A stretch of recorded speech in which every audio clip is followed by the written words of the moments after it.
जादुई घास का घर और ब्राइडल लहंगा। बहुत समय पहले की बात है।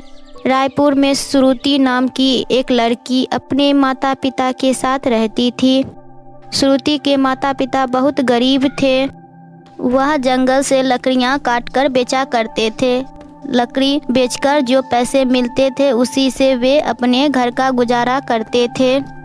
एक दिन श्रुति के माता पिता जंगल से लकड़ियां काटने जाते हैं, लेकिन शाम होने पर भी वे दोनों लौटकर नहीं आते हैं। ये देखकर श्रुति को अपने माता पिता की चिंता होने लगती है। तभी श्रुति सोचती है, लगता है मेरी माता पिता किसी मुसीबत में फंस गई है, मुझे फौरन जाकर उन्हें खोजना चाहिए। उसके बाद श्रुति डरते डरते किसी तरह जंगल में पहुंच जाती है और जंगल में अपने माता पिता को ढूंढने लगती है। माँ, पिताजी कहाँ हैं आप? इस तरह श्रुति जोर जोर से चिल्ला कर अपने माता पिता को ढूंढने लगती है। तभी जंगल में एक जादूगरनी की नज़र श्रुति पर पड़ती है और सोचती है, मुझे काफ़ी दिनों से अपने घर पर काम करने के लिए एक नौकरानी की आवश्यकता थी। ये लड़की मेरे घर की नौकरानी बनने के लिए बिल्कुल सही है। मैं इसे अभी अपने घर लेकर जाती हूँ। उसके बाद जादूगरनी श्रुति के पास पहुँच जाती है। जादूगरनी का डरावना रूप देखकर श्रुति डर जाती है और वहाँ से भागने लगती है। लेकिन जादूगरनी अपनी जादू से एक रस्सी से श्रुति को बांध देती है। तभी श्रुति उस जादूगरनी से कहती है, कौन हो तुम? छोड़ दो मुझे घर जाने दो, प्लीज छोड़ दो मुझे। अब मैं तुझे नहीं छोड़ूंगी। आज से तुम मेरे घर के नौकरानी बनकर रहोगी और मेरे घर का सारा काम करोगी।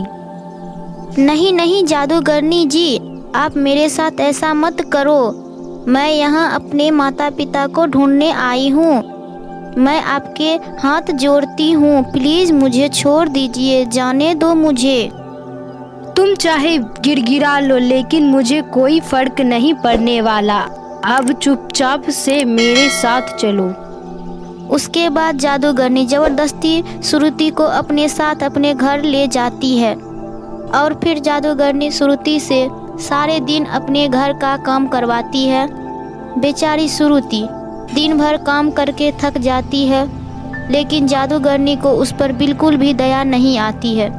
उल्टा वह जादूगरनी श्रुति की पिटाई भी करती है। फिर एक दिन श्रुति मौका पाकर वहां से भागने लगती है, लेकिन जादूगरनी का पालतू कुत्ता श्रुति को भागते हुए देख लेता है और वह जादूगरनी को सारी बातें बता देता है। जादूगरनी भागते हुए श्रुति का पीछा करने लगती है और थोड़ी ही देर में वे श्रुति को पकड़कर अपने घर ले आती है और वह जादूगरनी श्रुति से कहती है, जादूगरनी, लगता है मेरे मार का तुझ पर बिल्कुल भी असर नहीं हुआ है। अब मैं तुझे ऐसी सजा दूंगी कि दोबारा तू यहाँ से भागने का सोचेगी भी नहीं। इस तरह श्रुति जादूगरनी के पूरी तरह कब्जे में आ जाती है। तभी एक दिन जादूगरनी श्रुति से कहती है, सुन लड़की, मुझे भूख लगी है, तू नदी के किनारे जा। नदी के किनारे बहुत बड़ा आम का पेड़ है। उस पर आम के पेड़ पर बहुत सारे चिड़िया आते हैं। अब तू जल्दी जा और मेरे लिए उस चिड़िया को पकड़ कर ले आ। उसके बाद मैं बहुत खुशी से सारे चिड़िया को खाऊंगी। इतना बोलकर जादूगरनी वहां से चली जाती है और श्रुति चिड़िया को पकड़ने के लिए नदी किनारे पहुंच जाती है। लेकिन तभी अचानक श्रुति पर एक शेर हमला कर देता है और श्रुति अपने जान बचाने के लिए वहां से भागने की कोशिश करने लगती है, लेकिन एक पैर कटा होने के कारण श्रुति भाग नहीं पाती है और वही गिर जाती है। श्रुति को गिरा देखकर शेर श्रुति को खाने के लिए आगे आगे बढ़ने लगता है, लेकिन जैसे ही शेर श्रुति को खाने की कोशिश करता है, तभी वहाँ पर एक सुंदर परी प्रकट हो जाती है। सुंदर परी अपनी जादू से शेर को भगा देती है। श्रुति का एक पैर कटा होता है, जिसे देखकर सुंदर परी को श्रुति पर दया आ जाती है। उसके बाद सुंदर परी श्रुति से सारी सच्चाई पूछती है और श्रुति सुंदर परी की दुष्ट जादूगरनी की सारी बातें बता देती है। दुष्ट जादूगरनी की अत्याचारों की बात सुनने के बाद सुंदर परी को बहुत गुस्सा आता है और वह उसी वक्त अपनी जादू की छड़ी घुमाती है, जिससे तेज रोशनी प्रकट हो जाती है और आसपास के घास से एक घर बन जाता है। उसके बाद सुंदर परी अपनी छड़ी से एक लहंगा प्रकट कर श्रुति को दे देती है और कहती है, सुनो प्यारी श्रुति बेटी, घास का घर कोई मामूली घास का नहीं है, बल्कि ये एक जादुई घास का घर है और ये लहंगे भी जादुई है। यहाँ लहंगे तुम्हारे हर इच्छा पूरी करेगा। इस लहंगे से तुम जो मांगोगी तुम्हें वे मिल जाएगा। सबसे पहले तुम इस जादुई घास के लहंगे को पहन लो और जाओ उस दुष्ट जादूगरनी से अपना हिसाब बराबर कर लो। इतना बोलकर सुंदर परी श्रुति की कटी पैर को ठीक कर देती है। उसके बाद श्रुति सुंदर परी की जादुई लहंगे को पहनकर घर के अंदर जाती है और उस घर को दुष्ट जादूगरनी के पास चलने के लिए कहती है। श्रुति के कहने पर घास का घर उड़ते हुए दुष्ट जादूगरनी के पास पहुंच जाती है। उसके बाद श्रुति उस जादुई घर के पास से कहती है, सुनो जादुई घास के घर, इस दुष्ट जादूगरनी ने मेरे ऊपर बहुत ज्यादा अत्याचार किया है, अब अभी से सबक सिखाओ।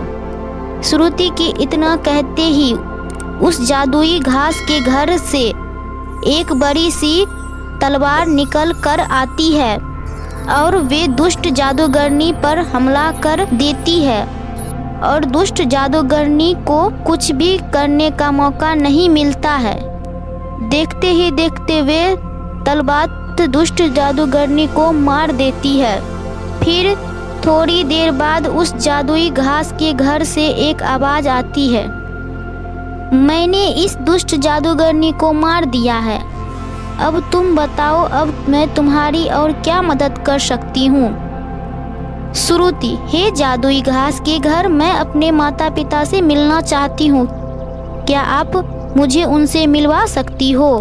प्लीज आप मुझे उनके पास ले चलो। उसके बाद वह जादुई घास का घर हवा में उड़ता हुआ उसे एक गांव में पहुंच जाता है। उसके बाद श्रुति को उसके माता पिता दिखाई देती है। अपने माता पिता को देखकर श्रुति बहुत खुश होती है और गले लग जाती है। उसके बाद उसके माता पिता श्रुति से उनके दूर होने की सारी बातें बताते हैं और फिर श्रुति अपने माता पिता के साथ उस जादुई घास के घर के अंदर जाती है और वह जादुई घास का घर उड़ते हुए श्रुति के गांव पहुंच जाती है। इस तरह श्रुति फिर से अपने माता पिता के साथ सुंदर परी की दी हुई जादुई घास के घर और लहंगे को पहनकर रहने लगती है। तो मेरे प्यारे दोस्तों, कैसी लगी आपको मेरी ये प्यारी कहानी? हमें कमेंट करके ज़रूर बताएं। अगर आपको हमारी ये कहानी पसंद आई है तो हमारे चैनल को सब्सक्राइब कर बेल आइकन दबाना ना भूलें। फिर मिलती हूँ अगली वीडियो में। बाय बाय दोस्तों।